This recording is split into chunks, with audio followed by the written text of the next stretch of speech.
What's going on, everybody? Scott Bogman here for BettingPros to give you my favorite bets for Week 5 of the college football season.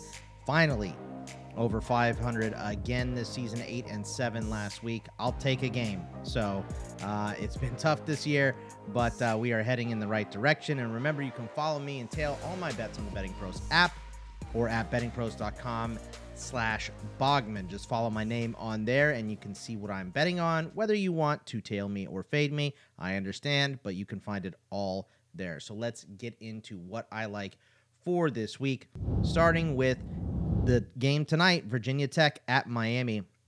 This one, the line is huge, so if you don't want to take it for the whole game, that's fine. My favorite bet was the first half spread, Miami minus 10.5 here. Virginia Tech has been off to such a slow start in their games this season. Their totals in the first half so far: 3 at Vandy, 10 versus Marshall, 14 versus Old Dominion, and 7 versus Rutgers. Miami's first half totals: 24, 25, 31, 22. So it looks like Miami will take a big lead into half here, especially in the run game. We'll get to that in a little bit during the player props here, but the first half spread that I saw was 10.5. I went and looked, and I wasn't seeing it on books today, but they did have the first quarter spread at Miami minus 6.5. So a touchdown, I think that's very doable for Miami. So either way at your book, whichever way you get it, I think is going to be solid. Let's go to Minnesota at Michigan. This has opened up to Michigan minus 10.5, and there is heavy rain in the forecast in this game.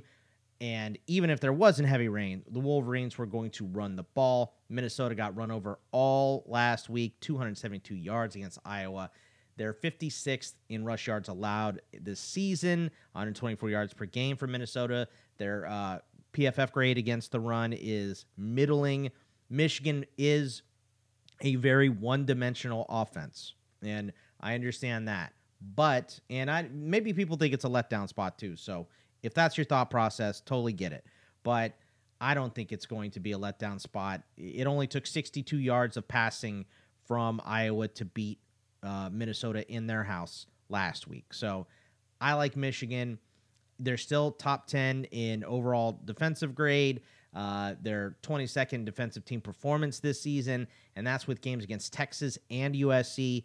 So the real big difference to me is on the defensive side for Michigan against Minnesota. I don't think Minnesota is going to score many points at all. Maybe it takes a little bit for Michigan to get rolling on offense because they are one-dimensional, because there's rain, because they just switched their quarterback or whatever.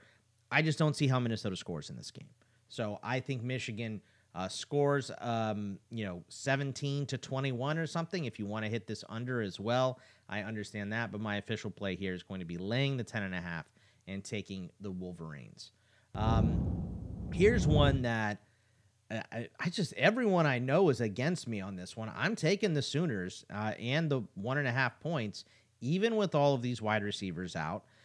Their offensive line has been bad. I understand that.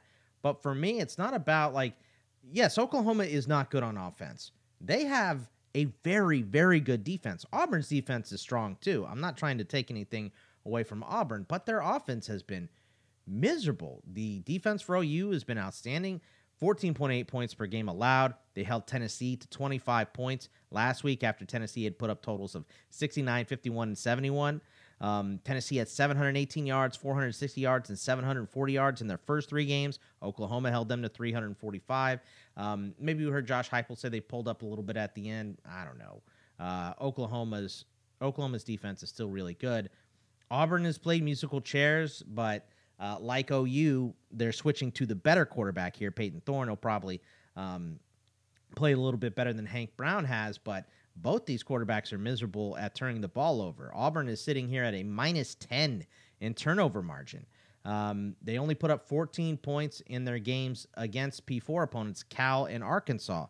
How does that get better against a strong Oklahoma defense? I just don't know. And yes, the top 5 preseason wide receivers for Oklahoma are down. I get it. But they're not replacing these guys with scrubs. Oklahoma has Petaway was a top 10 wide receiver recruit in 2023.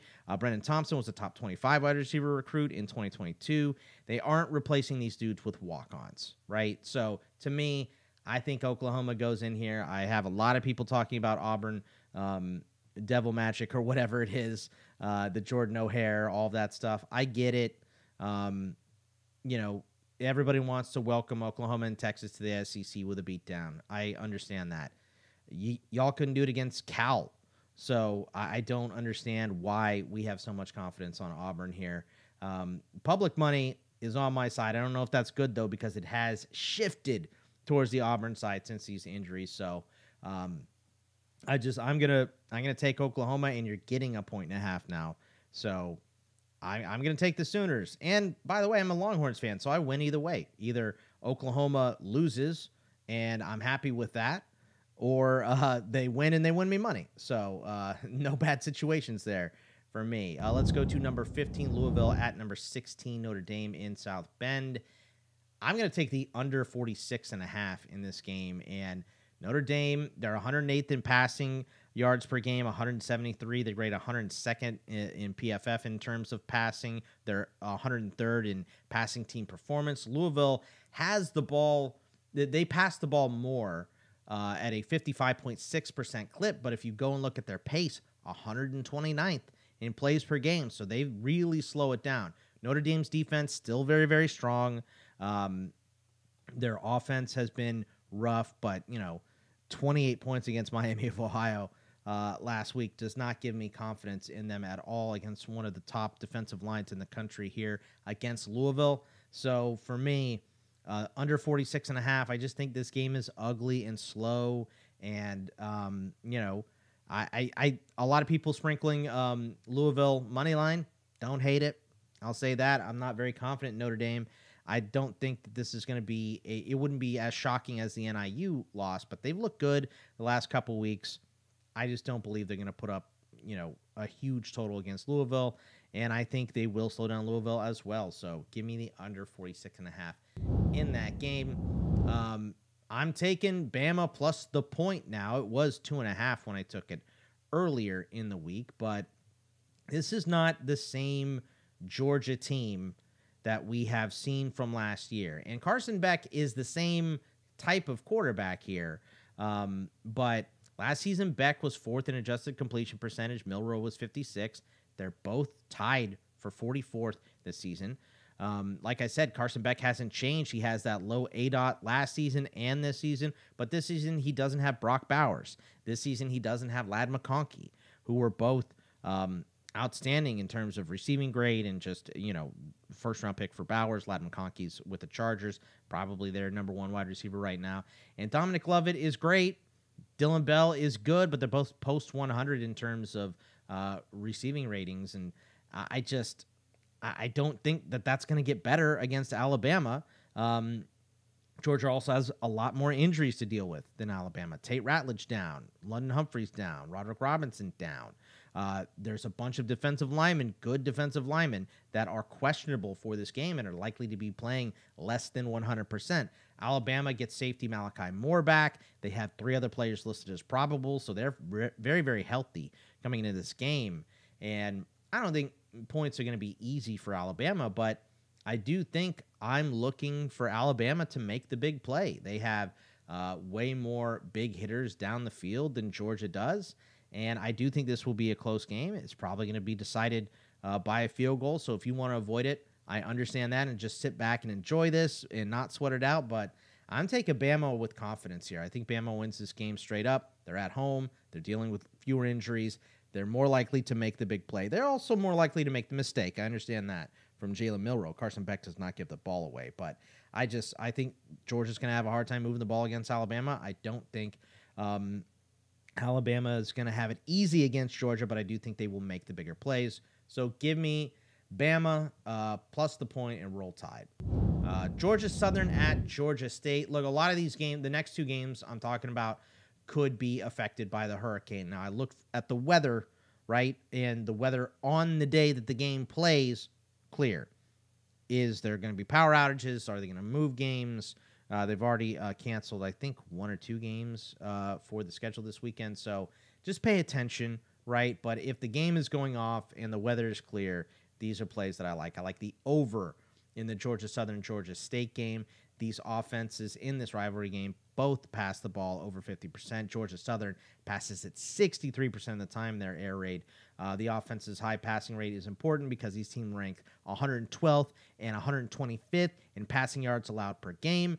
Georgia Southern has a top 25 grade in coverage this year, but this season, but is 130th in rushing yards allowed, 133rd in rushing yards allowed per attempt, and has given up the 7th most 10-plus yard runs in the country this season. And their PFF grade, if you care about that, is 114th in run defense. So Georgia State will run, Georgia Southern will pass, and the last 2 seasons, this game total has exceeded 70. So both terrible defenses with quickly paced offenses that can pass and run, particularly for Georgia State. I think this goes over 58 fairly easily. So I like the over in that game. Again, check the schedule and all that stuff. I'm going to take an under here in Colorado at UCF. These are both high-pace offenses here, and the total has decreased. It was like 65 or 64.5 when I looked at it earlier and took it. Now it's down to 62.5, and Colorado is a strong passing team. UCF isn't particularly great in coverage, but they do have a strong pass rush grade, even though they only have 1 sack on the season. Colorado has allowed the most sacks in the country this year, so it's going to be this team has only gotten 1. This team has allowed 16. I just think Colorado is terrible on the offensive line, and they've given up sack totals of 8 last week, 6 before. Nebraska put up 6 and held them to 10 points, while Baylor had 8 last week. And Baylor had held them to 24 points before the Hail Mary touchdown and the touchdown in overtime. So they got kind of lucky to get out of that game with so many points. Shedeur Sanders holds the ball just a little bit longer here than Josh Hoover, who torched UCF last game, gets the ball out faster than all but 3 quarterbacks in the country. He's 4th in time to throw. So he is zipping it fast. Shedeur Sanders, not that guy. Holds the ball a little bit longer at 2.93 seconds. And he is 112th out of 153 QBs. Another reason why he's taken so many sacks. He needs to get the ball out quicker. UCF is at home. They run at an enormous rate, 66.1%. Colorado's been just okay against the run. But their defensive line, to their credit, is the strongest unit on that defense. There will be some scoring in this game for sure, but there's more than enough wiggle room for there to be scoring and to keep us under this total as well. I have 3 player props for you here. The first one, I had to check the weather on these games as well, and I changed one because it's going to be a lot of rain in that Nebraska-Purdue game, and I was liking Isaiah Nayor, but not with wind and rain. The first one is going to be C.J. Bailey for NC State against Northern Illinois. His underdog prize picks number is 190.5. On DK, you can play this all the way up to 250 plus for 475. And he did get rolling a little bit against the Clemson backups, which is probably about the skill level of the NIU starters. NC State has 2 losses, 1 comeback, and 1 blowout, but they also pass at a 56.3% clip. Even in the game that they did blow out their opponent in week 1, 40 passes to 33 rush attempts in that win. NIU has been great against the pass, but they have played an FCS school, Buffalo, and a banged-up Riley Leonard, right? So I just don't think that they're going to hang with NC State. NC State didn't give up in that Clemson game, even though they were beat. They kept passing and kept rolling and were able to put up some points. And I think we're going to see C.J. Bailey be able to do that here against NIU. We're going to go back to the game tonight. Damien Martinez and Miami, his rushing yard prop is 59.5. You can bet this all the way up to 110 is plus 750. But if you want it at 60, it's minus 115. 70 is plus 145. Like if you wanted to go up to 100, it's plus 500. Now, Damien Martinez hasn't put up big numbers quite yet this season, but the total is low. He hasn't needed to run the ball as much. They've been passing the ball 58.7%, but Martinez only has games with 15, 11, 3, and 11 carries, but he's gone over this total of yards twice. Tech is 104th in rushing yards allowed, 181 yards per game. Run defense grade is 87th. They've given up 181 at Vandy, 147 versus Marshall, 243 versus ODU, and 153 last week at home against Rutgers. So I know my boy Terrell Furman was talking about how Vatek is going to be in this game. Maybe that's the case, but their run defense is still trash. So Damien Martinez gets the ball 10 times. I think he hits this total, and I think he's going to get the ball 10 times.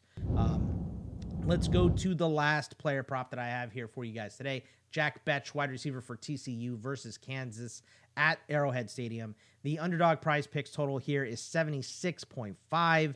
You can bet this all the way up to 100 is plus 200, 110 is 290. Excuse me, 120 is plus 400. And he's had some enormous games here, over 100 yards in 3 of his 4 games, 139 at Stanford. Only 11 against LIU. He just was not needed in that game against an FCS opponent. 200 versus UCF and 166 at SMU. TCU passes at a high clip, 62.8%.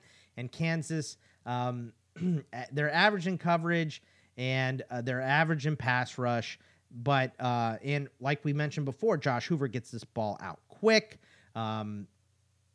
Bech is averaging 20.6 yards per reception. That's first in the country among wide receivers with 20 or more receptions and 4th among wide receivers with at least 15 receptions. So I think this total is very hittable for Jack Bech. And that is everything that I've got for you guys this week.